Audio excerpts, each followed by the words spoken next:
Ito yung 3 types Japanese women na kailangan mong makilala, lalo na kung balak mong ligawan.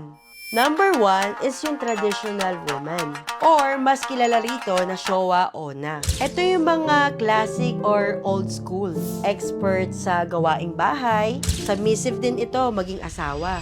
Kaso minsan walang masyadong sweetness. Kasi for her, yung love language na is act of service. Perfect ito sa mga lalaking gusto ng homemaker. Masasabi nating itong the perfect housewife. Number 2 naman yung tinatawag nating career queen or Heisei Onna. Ito naman yung mga modern Japanese women na independent, marunong mag-balance ng work at life. Hindi laging available sa asawa duties. Perfect ito sa mga lalaking naghahanap ng strong at independent woman. At ang number 3 ay yung tinatawag nating the new gen rebel or Reiwa Onna. Ito yung mga Japanese woman na rule breaker. Fashion forward, confident, open din sa modern relationships. Kaya minsan kahit walang label, okay lang sa kanila. Karamihan ng mga babaeng to ayaw mag-asawa. Perfect ito kung naghahanap ka ng girlfriend na tropa. So kung balak mo magkaroon ng Japanese girlfriend, i-comment mo sa 3 ang type mo. This is Ayumi J.